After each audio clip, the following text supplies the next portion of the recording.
도서출판 한국교회 문화사에서 펴낸 김연숙 씨의 흔들리는 신앙 붙들어 주소서라는 책 속에 22년 동안 미국 이민 생활하면서 108번을 교회를 옮긴 한 장로님에 대한 이야기가 소개되고 있습니다. 1년에 약 5번, 평균 2달에 1번 정도는 교회를 옮겼다는 이야기가 됩니다. 그분은 이상향의 교회를 찾아 헤맸습니다. 그래서 교회를 옮기는 날로부터 그 교회의 단점을 찾기 시작합니다. 목사님의 허물을 맨 먼저 찾아냅니다. 그리고 자기 눈에 드러난 허물을 다른 사람에게 이야기를 합니다. 그 다음에는 교회의 주보를 보고 비평을 합니다. 성가대의 아름다운 찬양을 듣고도 비판을 합니다. 주방 사역을 보고 비판하고 교인들의 태도 등 108개 교회의 모든 단점들을 일일이 깨알처럼 기록해서 두툼한 노트에 기록을 남깁니다. 그가 병들어 죽게 되자 어느 교회도 그의 장례식을 해주지 않았습니다. 왜냐하면 그는 교회를 섬긴 곳이 없었기 때문입니다.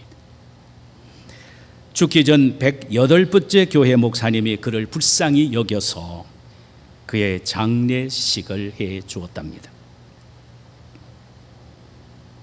만일 그 사람이 천국에 올라가 주님 앞에서 108개 교회의 허물이 빽빽하게 기록이 되어 있는 노트를 제출한다면 예수님은 그것을 보시고 어떤 반응을 하실 것 같습니까?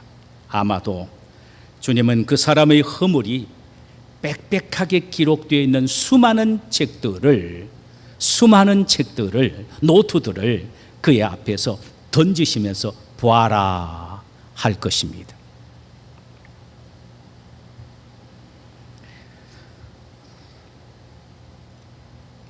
만약 우리 가운데 이런 사람이 있다면 그는 참 불행한 사람이며 그의 자손들도 역시 불행한 자손들이 될 것입니다. 이 세상의 모든 그리스도인들은 이상향의 교회를 찾습니다. 그러나 이 세상에는 이상향의 교회는 없습니다. 왜냐하면 지상교회는 모두가 불완전한 죄인들이 모여 있는 곳이기 때문입니다. 그러나 이 땅에 이상향의 교회는 없다 하더라도 우리는 역사 속에 이런 교회가 됐으면 좋겠다라고 사모할 만한 교회는 있었습니다. 그 교회는 바로 예루살렘 교회였습니다. 예루살렘 교회는 참으로 주님도 인정하실 정도로 좋은 교회였습니다. 하나님이 원하시는 좋은 교회는 결코 예배를 구경 가고 싶어 교회에 나가거나 설교를 감상하는 극장식 교회가 아니어야 합니다. 신구약 성경 66권의 사건들을 일일이 외워가면서 시험을 쳐 자격증을 따는 학교와 같은 교회는 아닙니다. 여러 프로그램을 진연해 놓고 호기심을 유발하는 백화점과 같은 교회도 아닙니다. 무슨 발표를 하는 컨설트홀과 같은 교회도 아닙니다. 이를테면은 설교 발표, 찬양 발표하는 곳이 아니란 말씀입니다. 사람 만나고 사귀는 재미로 나가는 사교장의 교회는 더더군다나 아닙니다. 하나님이 원하신 좋은 교회란 어떤 교회인지를 오늘 본문 예루살렘 교회를 통하여 그 특징 몇 가지를 함께 살펴보기를 원합니다. 첫째로 예루살렘 교회의 특징은 예배가 살아 있었습니다. 여러분, 성도가 하나님에 대하여 갖는 최고 중요하고 최우선적으로 중요한 것은 무엇이라고 생각을 하십니까? 그것은 예배입니다. 그리스도인들에게 있어서 예배만큼 중요한 것도 없습니다. 교회가 가지고 있는 귀중한 특징 가운데에 예배만큼 중요한 것도 없습니다. 그러므로 예배가 생명이 있고 살아있는 생생한 능력 있는 예배가 되어야 합니다.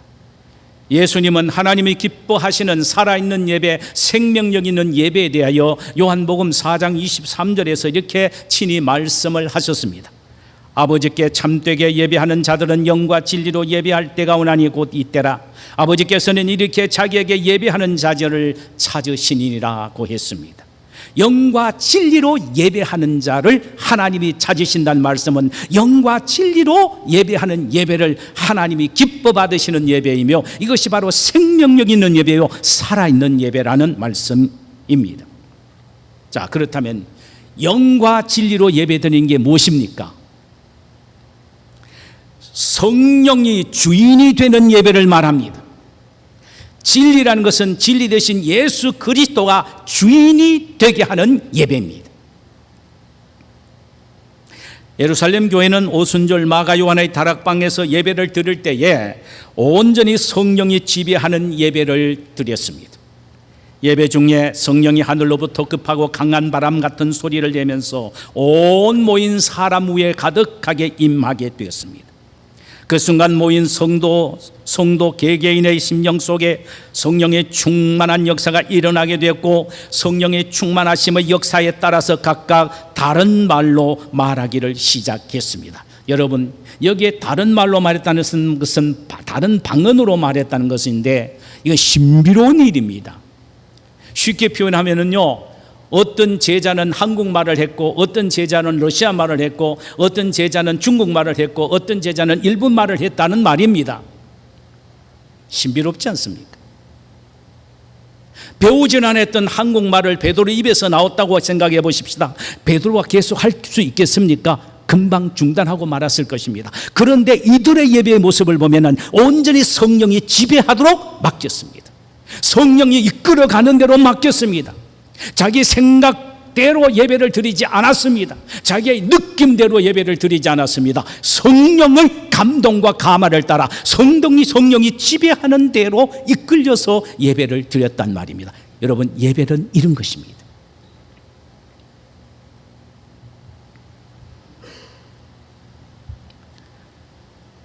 말씀을 들을 때에 성령의 감동에 따라 회개가 일어나게 되었다는 말이며, 성령의 감동에 따라 마음껏 소리내어 기도하며 찬양할 수 있었다는 말입니다.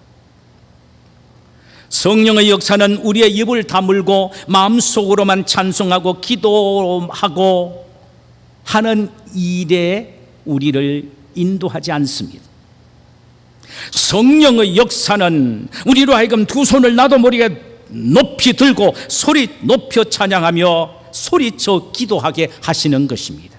그러므로 우리는 예배 가운데 통성 기도가 필요한 것입니다. 그것을 절제하지 말고 해야 될 이유는 성령께서 우리 마음속에서 우리의 예배를 주도해 나가시기 때문입니다. 그것이 바로 영적으로 드리는 예배, 신령, 영으로 드리는 예배입니다.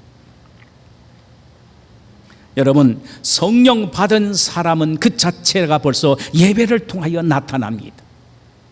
그 사람 예배를 보면 이 사람이 성령 받은 사람이냐, 성령의 감동을 따라서 예배를 드리는 사람이냐, 성령의 지배에 순종하며 예배를 드리느냐, 그렇지 않으면 자기의 의지와 생각대로 예배를 드리느냐 금방 드러나게 되어 있습니다. 성령 받은 사람의 예배는 예배 가운데 철저한 순종이 나타납니다. 그 속에 감격이 있습니다. 그 속에 은혜가 있고 기쁨이 있고 눈물이 있는 것입니다. 이런 예배가 바로 예루살렘 교회에서 있어졌던 예배였습니다. 또 하나님이 기뻐하시는 살아있는 예배는 예수 그리스도 중심적이어야 합니다. 예루살렘 교회는 바로 예수 그리스도 중심적인 예배를 드렸습니다. 먼저 이것은 그들의 설교를 통하여 나타났습니다.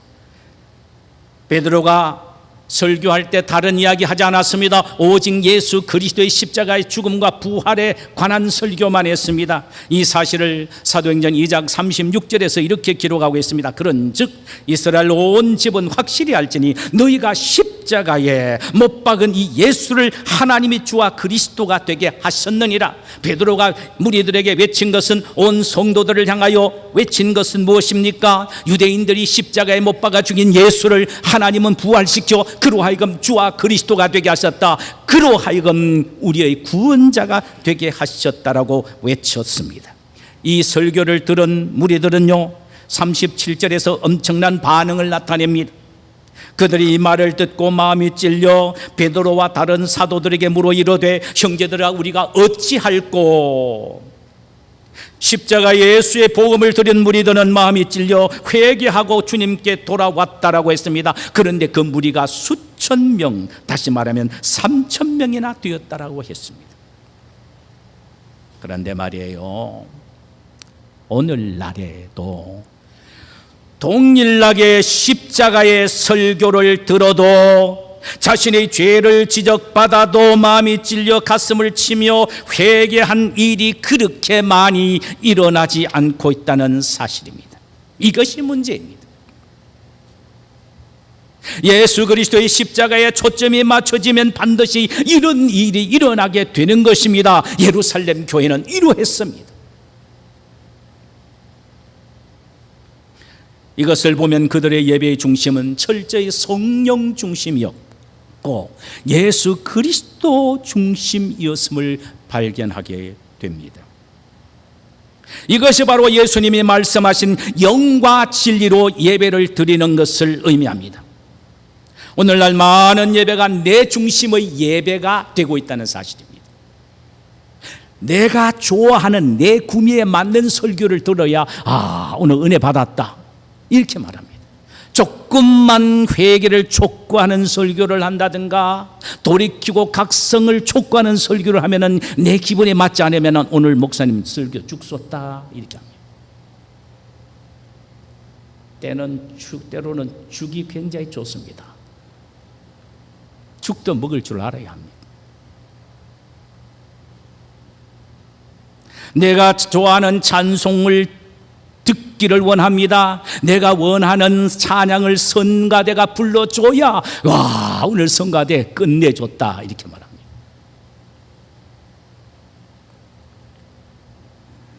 이것은 하나님이 기뻐하시는 좋은 예배의 모습이 아닙니다.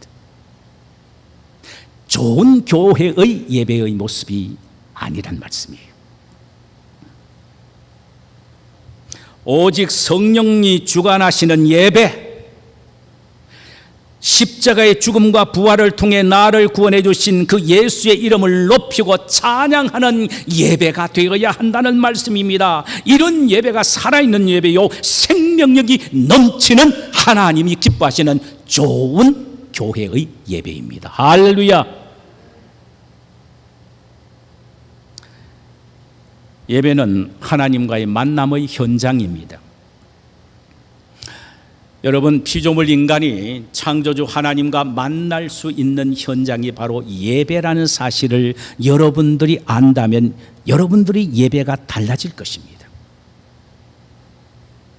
하나님은 이스라엘 백성과 만나기 위하여 장소를 정하시고 시간을 정하셨습니다. 일주일에 한 번씩 안식일을 정하셨고 매월 첫날인 월삭을 정하셨고 1년에 3차례 유월절, 맥주절 그리고 장막절을 정하셨으며 그 장소는 오직 한 곳 자이온, 시온인 예루살렘을 정하셨습니다. 그리고 그곳에서 예배를 통해 하나님과 만나기를 원하셨고 그렇게 하나님이 약속하셨습니다. 다른 곳에서의 예배는 절대로 허용하지 않았습니다. 구약을 근거로 해볼 때 오늘날 우리의 모든 예배는 하나님과의 만남의 현장임을 알아야 합니다. 한 분 만나는 것보다 두 분 만나는 것 더 좋지 않습니까? 그것도 보통 사람과 만나는 것이 아니고 우주의 대왕 되신 하나님과 만나는 것, 두 번보다 세 번 만나는 것 더 좋은 일이 아니겠습니까? 그래서 주일날 예배뿐만 아니라 수요 예배도 나오고 우리 모임도 나오라는 이유가 거기에 있습니다. 그것이 바로 주님과 만남의 장소이기 때문입니다. 여러분, 주님과 만남의 현장에 어떤 일이 일어나겠습니까? 놀랄만한 기적과 역사와 능력과 치유와 기쁨과 구원의 감격이 일어나게 됩니다. 당연히 일어납니다. 이산가족 상봉씨 의용군으로 붙잡혀갔던 저희 큰형님과 54년 만에 금광산이 아니고 금강산에서 만났습니다. 만난 남쪽 측 대표자들, 대상자들 가운데 제 어머니가 94세로 제일 연세가 많으셨습니다. 그래서 북한 기자들뿐만 아니라 대한민국 기자도 모두 다 저희 어머니가 우리 형님을 만나는 현장에 앵글을 갖다 대고 초점을 맞췄습니다. 제가 그 신문에 난 걸 사진을 찍어 왔는데 뒤에 한번 싹 비춰주면 좋겠는데,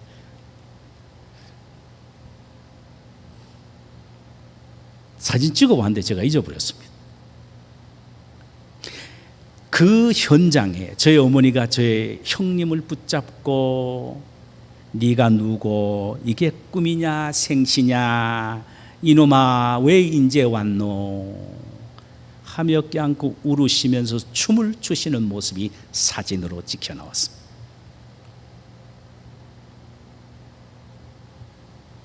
여러분, 어머니와 아들과 54년 만에 만남의 현장이 얼마나 감격스러우면 춤을 췄겠습니까? 그런데 그보다 더 위대한 만남은 우주의 대왕 되시는 하나님과 우리와의 만남인 예배입니다. 할렐루야! 그렇다면 우리의 예배의 현장은 어떠해야 됩니까? 노래가 나오고 춤이 나오고 감격과 기쁨이 넘쳐야 할 것입니다. 누구와 누구의 만남이니?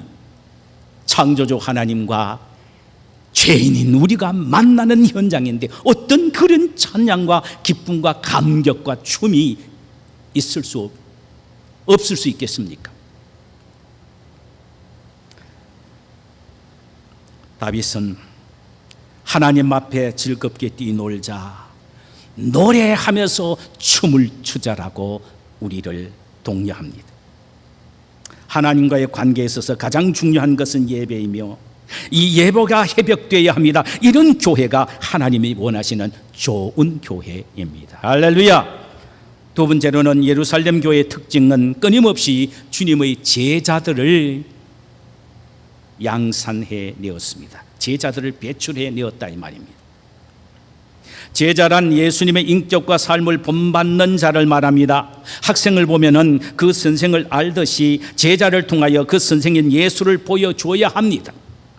세상 사람들은 예수님에 대해 듣기를 원하는 것이 아니라 친히 예수를 보기를 원합니다. 그런데 보는 방법이 무엇인지 압니까? 그의 제자들인 우리의 인격과 삶을 통하여 예수를 보기를 원합니다. 다른 말하면 우리를 통하여, 작은 예수인 우리를 통하여 예수를 발견하기를 원한다는 말씀입니다. 기억하십시오. 예수님에 의하여 훈련된 11명의 제자들이 당시 세계를 움직였습니다. 하나님의 나라는 수에 있지 않습니다. 무리가 중요한 것이 아니라 제자가 중요합니다. 세계를 바꾸는 것은 많은 무리의 수가 아니라 소수의 제자들입니다. 그 교회에 얼마나 많은 무리가 모이느냐가 중요한 것이 아니라 진정 그리스도의 제자로 변화된 사람이 얼마나 있느냐, 이것이 중요합니다. 예루살렘 교회는 예수님의 11제자로 시작되었으나 다른 제자들을 길러내었던 것입니다. 그 증거로 6장 1절과 6장 2절에서 이렇게 기록하고 있습니다. 그때 제자가 더 많아졌다 그랬습니다. 2절에는 12제자가 모든 제자를 불러 이르되 그랬습니다. 이것을 보면은 사도들은 주님의 제자들을 끊임없이 길러내었다 이 말입니다. 초대교회 예루살렘 교회 가장 왕성했던 것이 소그룹 운동이었거든요. 그 소그룹의 리더를 누가 이끌어갔겠습니까? 사도들이 길러낸 제자들에 의하여 소그룹 리더로서 그룹을 이끌어 나가게 했단 말씀입니다. 오늘날에도 끊임없이 예수님의 제자로 양육받은 사람이 하여 교회는 세워지고, 교회는 든든하게 서지고, 교회는 부흥되고, 세상은 정복되는 것입니다. 무리에 의하여 결정되는 것은 아닙니다. 무리들은 먹을 것, 입을 것 해결되면 곧 주님을 떠나가 버렸습니다.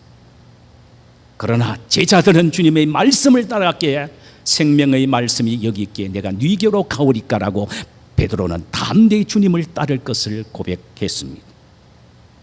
좋은 교회는 주님의 제자들을 끊임없이 길러내는 교회입니다. 세 번째 예루살렘 교회의 특징은 뜨거운 기도와 열정적인 찬양이 있었습니다.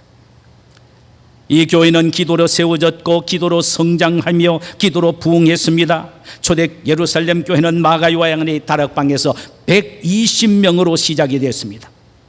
그때 하늘문이 열리고 성령의 충만한 역사가 일어났습니다. 불의 해같이 갈라짐과 동시에 예루살렘 교회는 탄생이 되었습니다. 그리고는 이 교회는 기도에 의하여 힘있게 부흥되어 갑니다. 그들은 모이면 기도하고 문제가 생기면 기도로 그 문제를 해결했던 것입니다. 제자들이 공회에 붙잡혀 갔을 때도 그들은 다른 것 하지 않았습니다. 그저 모여 앉아서 기도했습니다.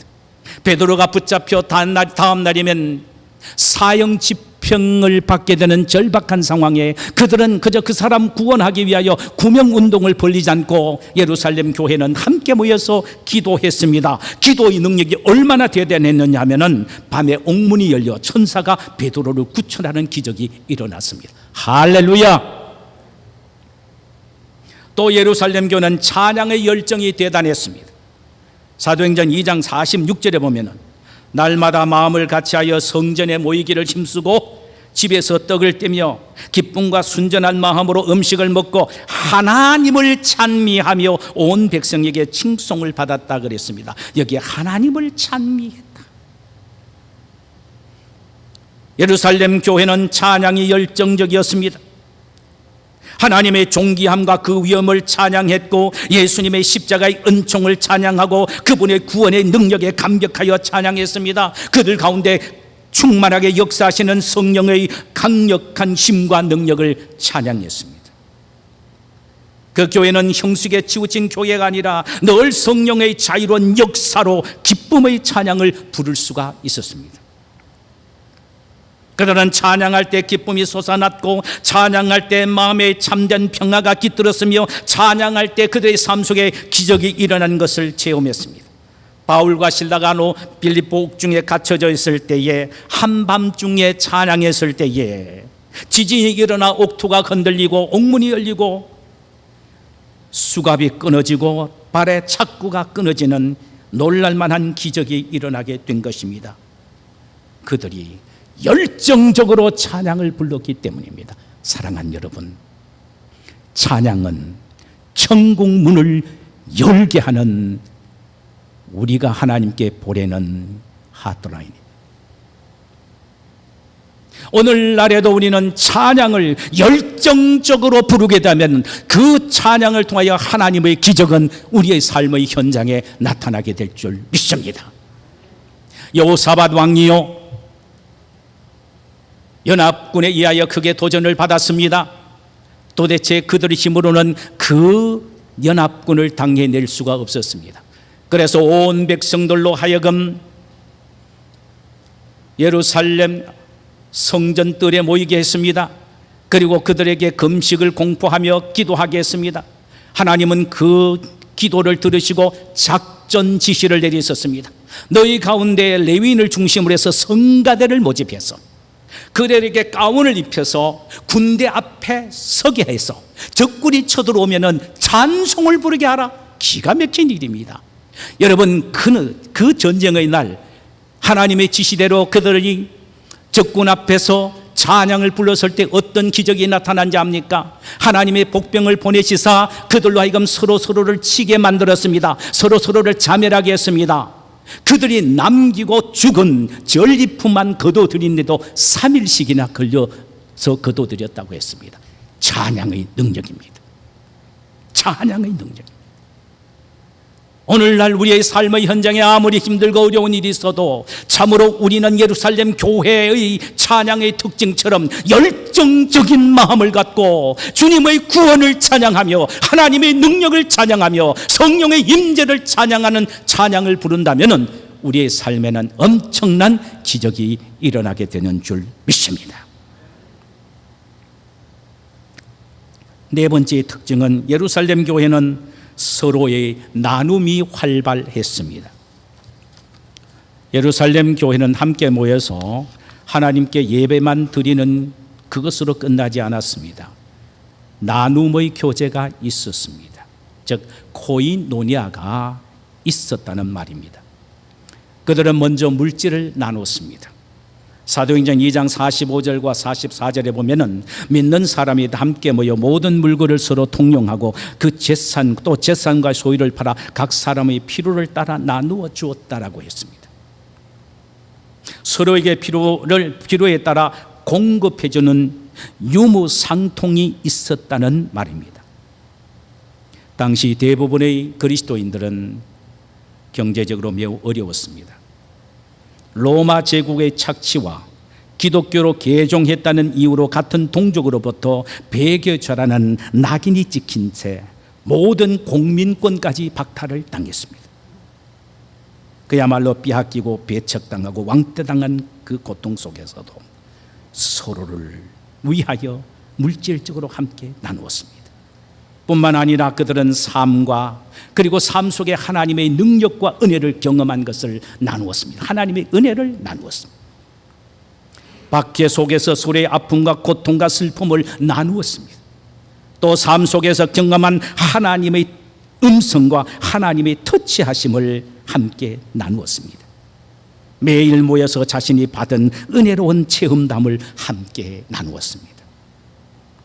우리 교회에 자랑거리가 하나 있다면 소그룹을 통하여 서로의 삶을 나누고 받은 은혜를 나누는 교제가 비교적 다른 교회보다는 활발하게 움직여진다는 사실입니다. 험악한 세상을 살아가는 나그네에게는 사슴처럼 서로가 서로에게 기대면서 살아가는 영혼의 쉼터가 필요합니다. 우리 교회는 이 쉼터를 우리라는 이름으로 명명합니다. 우리는 우리를 통하여 힘을 얻고 위로를 받고 나에게 역사하시는 하나님을 다른 사람에게 나누어 줌으로 그에게 힘과 용기를 얻게 하는 것입니다. 여러분, 이것은 대단히 능력 있는 포인트입니다. 엄청난 일입니다. 우습게 생각해서는 안 됩니다. 우리는 바로 이런 영적 은혜를 입으면서 이 힘에 의하여 이 세상을 살아나가는 것입니다. 그리스도인들은 바로 이 소그룹을 통하여 서로 나누는 은혜와 삶을 통한 힘으로 이 세상을 살아가게 됩니다. 또 그들은 사랑을 나누었습니다. 에베소서 2장 19절에는 교회를 이렇게 표현하고 있습니다. 그러므로 이제부터 너희는 외인도 아니요 나그네도 아니요 오직 성도들과 동일한 시민이요 하나님의 권속이라. 하나님의 권속이라. A member of God's family. 하나님의 가족의 멤버다 이 말입니다. 하나님의 집의 식구라는 말입니다. 하나님을 아버지로 모시고 모든 성도들은 형제 자매가 되는 남남이 아닌 한 식구다 이 말이죠. 여러분, 진정 그렇게 생각하고 계십니까? 여러분, 식구 사이에는요, 형제지간에는 절대로 거래도 경쟁도 없습니다. 아무리 못난 동생도요, 속썩여도 그는 나의 경쟁자나 거래자가 아닙니다. 사랑의 대상자입니다. 이걸 알아야 합니다. 그러므로 우리는 믿음의 형제끼리 서로 사랑을 나누어야 합니다. 더 이상 말이 필요 없습니다. 새로 온 남자분들에게 이따금씩 제가 불평조로 듣는 말이 있습니다. 목사님, 양은교회는요, 사랑이 뭐 그렇고 그렇네요. 이거 한두 번 제가 듣는 말이 아닙니다. 저도 부인할 수가 없었습니다. 사실이니까.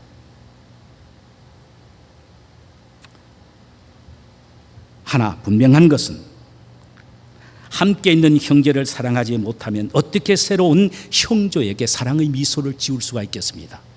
있습니까? 만약에 그 미소를 짓는 사람이 있다면 그 미소는 진정한 것이 아니고 위장입니다.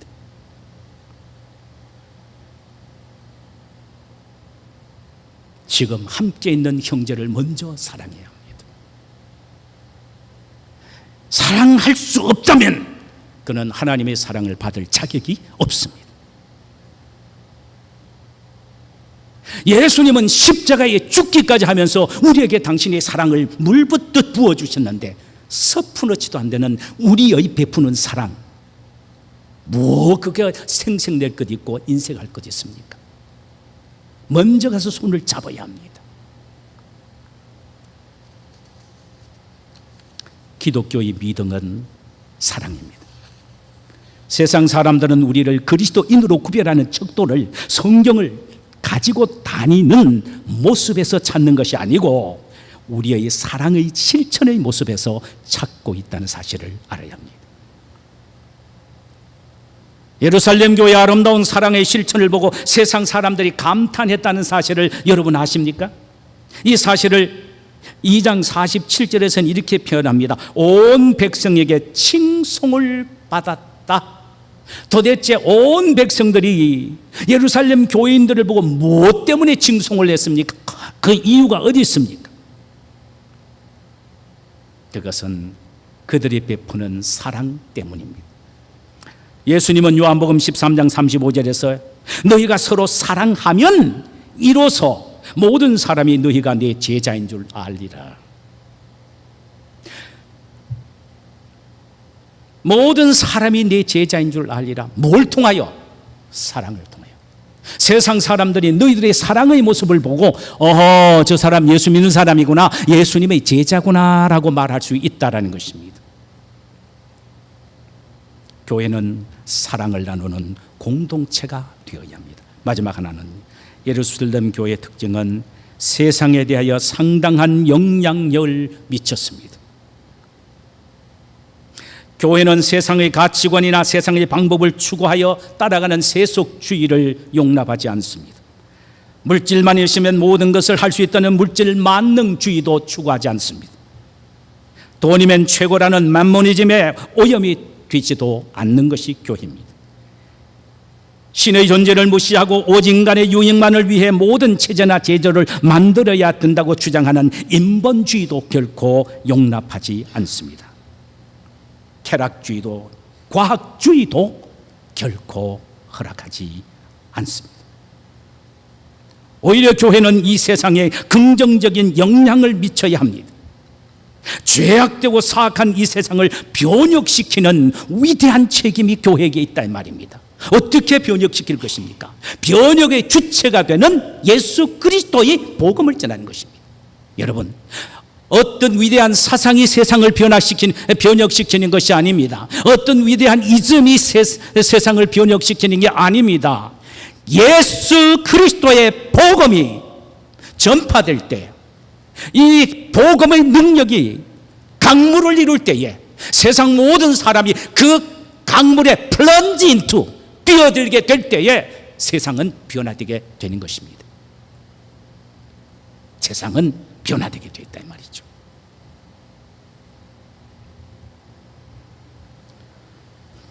그러므로 우리가 해야 될, 세상에 영향력을 미치기 위하여 해야 될 가장 중요하고 우선적인 것은 복음 전파입니다. 예수 그리스도를 전하는 것입니다. 예수 그리스도는 전 세계를 덮었지 않습니까? 우리가 설명하지 않아도 예수 그리스도의 복음은 전 세계를 완전히 뒤엎었습니다. 이 복음을 전할 때에 이 사회는 어두운 것이 밝혀지게 되고 냄새나는 것이 향기로운 냄새로 바꿔지게 된다는 말입니다.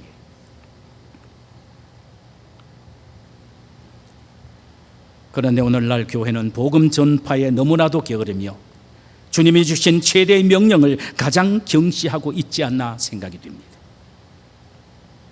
초대 예루살렘 교회는 주일 모여서 예배를 드리고 매일 가정에 모여 사랑의 애찬과 가르침을 받고 기도로 무장한 후에는 나가서 주위의 사람들에게 복음을 전했던 것입니다. 그 결과 예루살렘 교회는 3만 명 이상의 성도들이 모이게 된 것입니다. 뿐만 아니라 예루살렘 교회는 상당히 높은 수준의 윤리와 도덕을 실천했던 것입니다. 당시 총독이었던 폴리티우스가 트리안 황제에게 보낸 편지를 보면 우리는 얼마든지 짐작할 수가 있습니다.